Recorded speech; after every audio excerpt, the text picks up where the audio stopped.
বড় সুযোগ থাকলেও এবারে বিশ্বকাপের সেমিফাইনালে খেলা হয়নি বাংলাদেশ জাতীয় দলের। সুপার 8-এ আফগানিস্তানের বিপক্ষে হারের মধ্য দিয়ে টি-20 বিশ্বকাপ মিশনের সমাপ্তি ঘটেছে লাল সবুজের প্রতিনিধিদের। চলতি আসরে অর্জন বলতে 7 ম্যাচে 3 জয়। ব্যাটিং ইউনিট নিষ্প্রভ থাকলেও বোলারদের দৃষ্টিনন্দন পারফরমেন্স নজর কেড়েছে সবার। এটিও বড় একটি প্রাপ্তি বাংলাদেশের। তবে এই সকল প্রাপ্তির সঙ্গে আইসিসি থেকে বড় অঙ্কের প্রাইজ মানিও পাচ্ছেন সাকিব মাহমুদুল্লাহরা। শেষ 8 থেকে বিদায় নিলেও একেবারে খালি হাতে ফিরতে হচ্ছে না তাদের। প্রাইজ মানির দিক থেকে টি-20 বিশ্বকাপ এবারকার আসর ছাড়িয়েছে অতীতের সব রেকর্ড। 20 দল নিয়ে আয়োজিত এবারকার টুর্নামেন্টে রেকর্ড পরিমাণ প্রাইজ মানি ঘোষণা দিয়েছিল বিশ্ব ক্রিকেটের সর্বোচ্চ নিয়ন্ত্রক সংস্থা আইসিসি।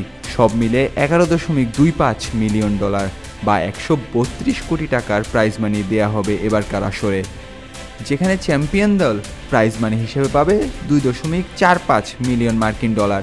বাংলাদেশি মুদ্রায় এর মান 28.75 লাখ টাকারও কিছু বেশি।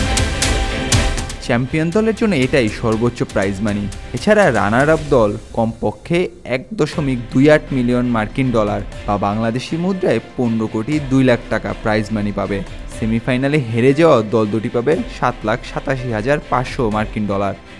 এছাড়া সুপার 8 থেকে বাদ পড়া 4 দলের প্রত্যেকেই প্রাইজ মানি হিসেবে পাবে $3,82,500 করে, আর প্রতিটি ম্যাচ জয়ের জন্য পাবে অতিরিক্ত $31,154।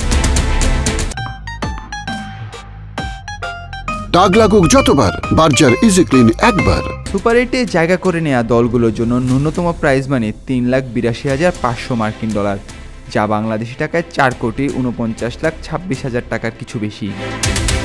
সুপার 8 থেকে বাড়ি ফিরলেও বাংলাদেশ এই পরিমাণ অর্থ নিয়ে ফিরছে। এবারে বিশ্বকাপে প্রতিটি ম্যাচ জয়ের জন্য দলগুলো পাচ্ছে $31,154 করে। সে হিসেবে 3 ম্যাচ জেতা বাংলাদেশ পাচ্ছে $93,462 মার্কিন ডলার, যা বাংলাদেশি টাকায় $1,09,77,653 টাকার সমান।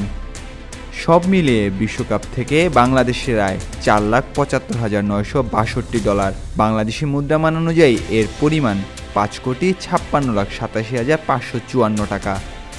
এর বাইরে ম্যাচ ফি, ম্যাচ সেরা পুরস্কার সহ অন্যান্য আয় তো রয়েছেই।